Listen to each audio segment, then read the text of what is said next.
sold pretty much almost everything, business, house, and pulled the plug on California and came here. Unlike here, that I guess would be one of my biggest things that I like about the Philippines. Oh, it'll be the best thing ever. We'll go to a nice quiet little island and we'll just live happily ever after. Hi, please tell us your name and where are you from?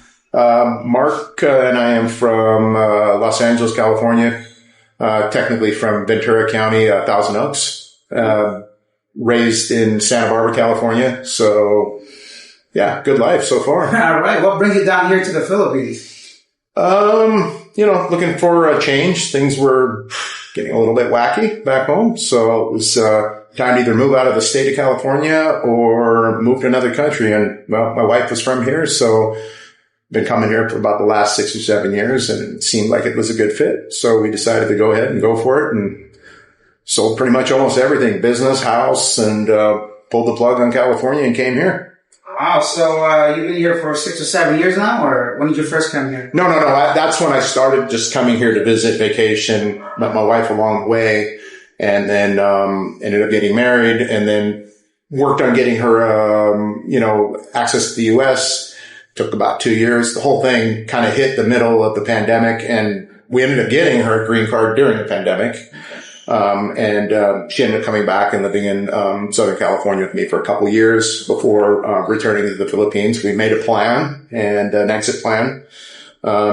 We looked at places like Texas. We flew to Florida. We flew all over checking places in the U.S. and we just said, Philippines, why not? So okay. It was a challenging trip. We ended up sending over a 20-foot container with all of our stuff, things I didn't think I was going to be able to get here, which was true. It was tough to get.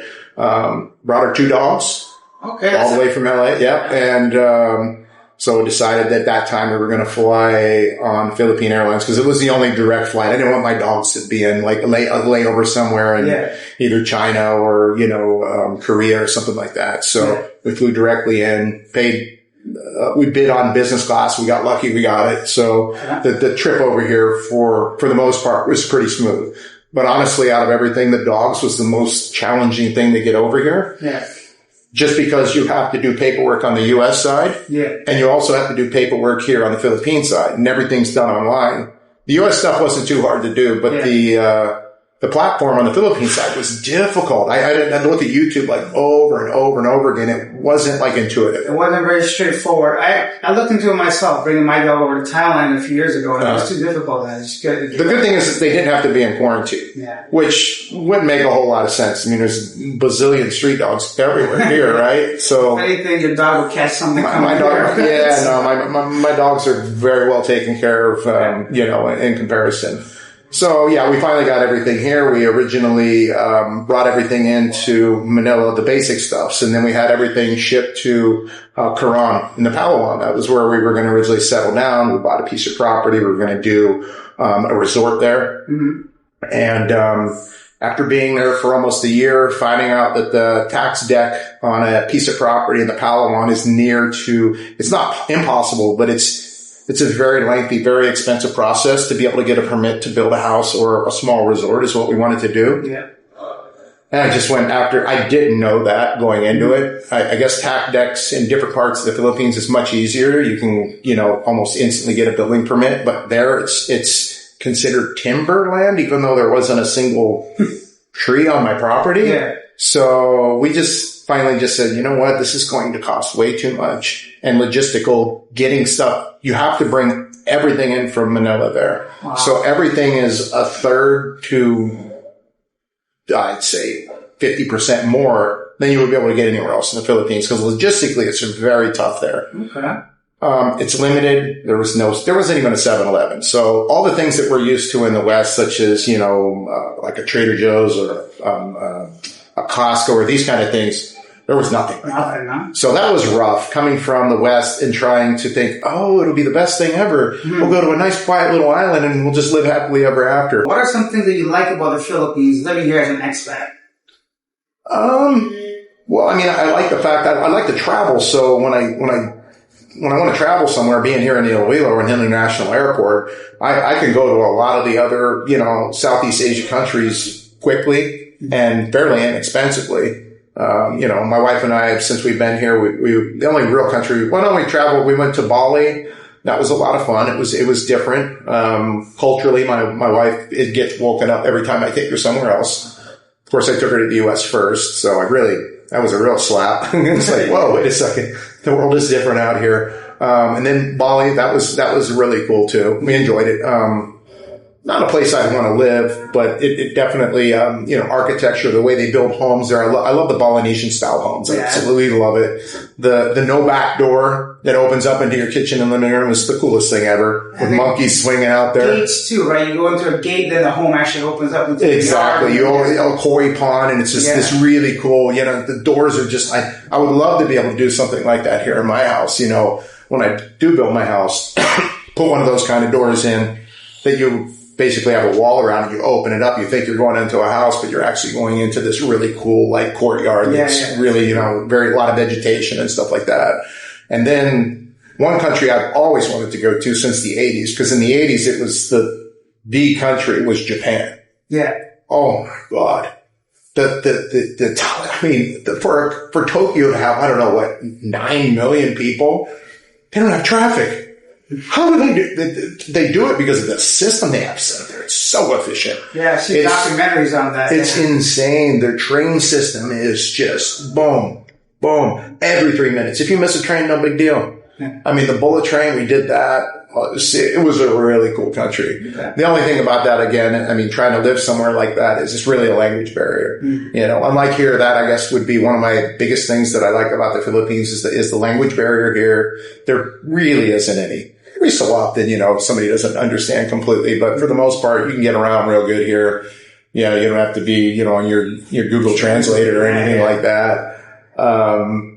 But yeah, outside of that, we can jump in our car 4.5 hours later. We can be up to the ferry to go to Boracay, which is one of the most beautiful beaches I've ever been to in my life. And I've been to a lot of, I've been all over the Caribbean. I've been to Fiji. I've been to Hawaii. I've been all over. And that beach is probably the second nicest to, I would say, the Turks and Caicos in the Caribbean. And the only reason that Turks and Caicos beats it is because there's almost nobody on the beach. Like, you almost have it. Well, the only time I've ever seen Boracay like that, I was one of the first tourists to go back there when they opened it after the pandemic. Okay. It wasn't as great as you would think, because the first time I was there, it had such a vibe, and then the vibe was gone. And a lot of stuff was boarded up. I guess if it was all open, it wouldn't have been so bad, but still, it was like, I just kind of imagine going back to like maybe 1980. Yeah. That's probably what it was like. There was nobody on the beach, nobody. Literally, we had the whole place to ourselves. I think they were only letting a couple hundred people in a day. Oh, right. Yeah. Okay. That's pretty cool. What are some dislikes? Some things you haven't really adjusted to or you wish were improved here? Oh boy. I've adjusted to it, but I'll never get used to it. It's the way they drive.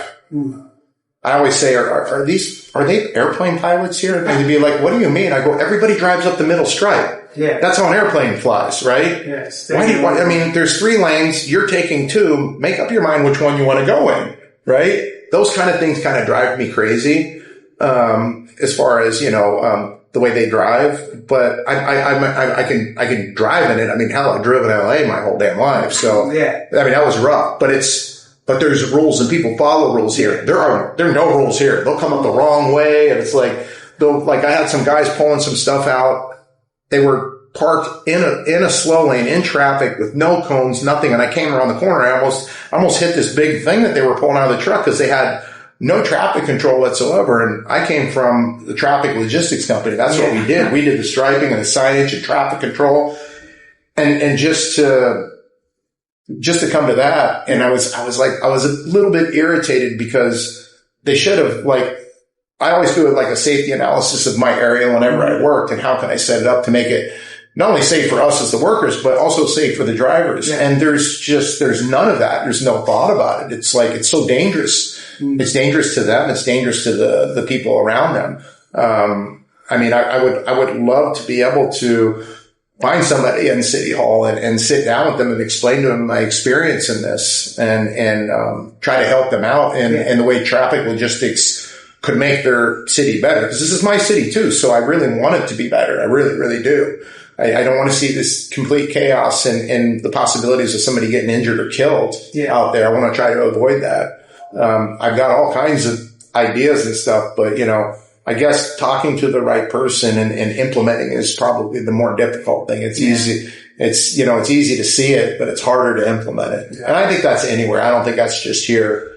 I think it would be tough to implement that in any other country. They'll look at you like, you know, it's worked this far. Yeah, it's worked this far. So, you know, but I'm just trying to put my ideas out there, you know, still haven't met the mayor yet.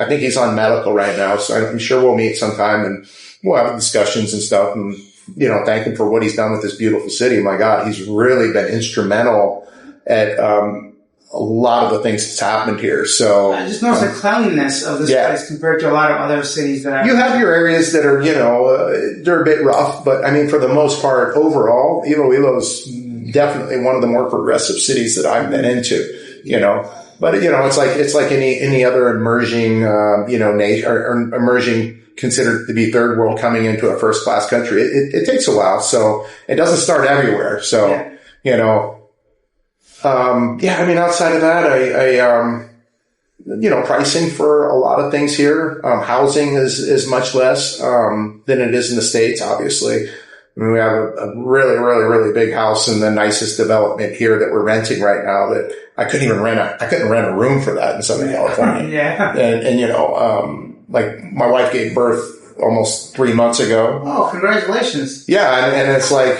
I had my daughter who worked for a pediatrician back in the U.S. Says, it was $150 for the birth. It's just like, I mean, that medical insurance, car insurance, all that stuff's much, much, much less money here. So food's expensive for me because I'm obviously, if you want to be healthy, it's a lot more expensive. It's harder to find. Fortunately, we have an SNR here. When the Landers goes in, it's going to really it's going to be real rough on SNR because Landers, I went to BGC about 2 weeks ago and went into my first Landers. I was like, really? Have you been to one? I haven't been to Landers, no. Have you been to Costco? I've been to Costco. So it's another level to Costco. It's like Costco, but it's nice. The interior is like, they really did a great job on that place. And that was built around an existing building. So Landers, it wasn't built for Landers, it's the building and then Landers built into the building. This one over here is going to be a Landers from the ground up. And I heard Bacallet has one and I haven't been over there, but one of my friends here, Steven, he wants to go over with me. So we're going to make a trip. We got to get a couple ice coolers and stuff because we're going to go stock up for the kitchen and stuff. Hopefully I'm going to be able to get some unique stuff over there and get excited about it. I can't find regular peanut butter here. I'm talking, you know, just peanuts only, right? It's got all the oils and the unhealthy stuff. So I used to be able to order it on Lazada, but they don't have it anymore. But if you can find it, my God, it's like $20 for like one little thing that I would get back in the US for like $3. It's a supply and demand issue, really. You know, there's no demand for it. Everybody wants the commercial grade stuff. So that part gets a little bit frustrating. I got a list of things when I go back to the US that I'm going to load up in a box, like maple syrup. Real maple syrup. Real maple syrup, right? You from Canada, you know, but you could practically go up to a tree and poke it, right? Exactly. And I don't have any other type of syrup. I know how bad it is for me. So it's very hard for me to go ahead and go, I'll have that. No. Okay. Well, I'm enjoying the people that I met here. So far, everybody's been very solid. Really good people, expats and Filipinos. You know, I'm not just an expat guy. If you're cool, we got a good vibe. I don't care where you're from. I don't care what color you are. If we're cool, we're cool, you know? And, you know, it's just like anywhere else in the world. I mean, you got jerks and, you know, and you got cool people. And, you know, if you vibe with them, hang, you know, it's cool, right? And, you know, and in other places, you know, you don't. So it's so far been really good here. It's been a very positive experience. I really have very, very little negative to say. I mean, I know I complain about the traffic. It's just hard for me to get used to. You know, especially coming from more of a rules-based thing. I mean, it's nice that they have lights here. But that would be another thing. Sometimes you come up to a light and you get 20 seconds to go through the light. Yeah, sometimes. And the guy in the front takes 10 seconds to even start to move. And then when he moves, he goes like so slow. So 3 cars get through in 20 seconds. Yeah. That drives me crazy. That absolutely drives me crazy. It's like, yeah, so I've waited through 7, 8, 9, 10 lights when it should never have been. If they just extended that time by maybe 10 seconds more and shaved off just a little of the other lights, because I've seen them. I mean, I've been backed up so doggone far. And it's like, these are little things that if I had the authority to change, I would, and it would make everybody else's life better. I've noticed that when they turn the lights flashing yellow, there's never any traffic there. Oh. As soon as they make them red and green, it messes everything up. You know, the idea was great, but it doesn't seem, they haven't set the timing right.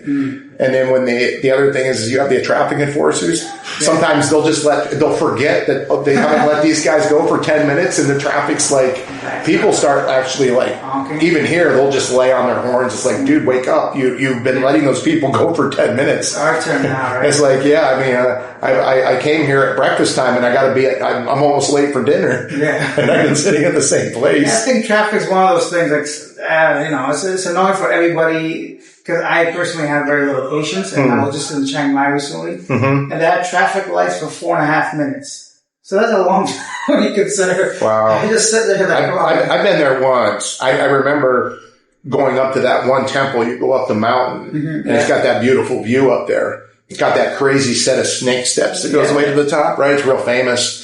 And I'm pulling up there, and we used to do center lines in thermoplastic and stuff. And all of a sudden I see, like, I come up and there's like this rope kind of laying in the road. And we used to lay it out with ropes and spray bombs and stuff.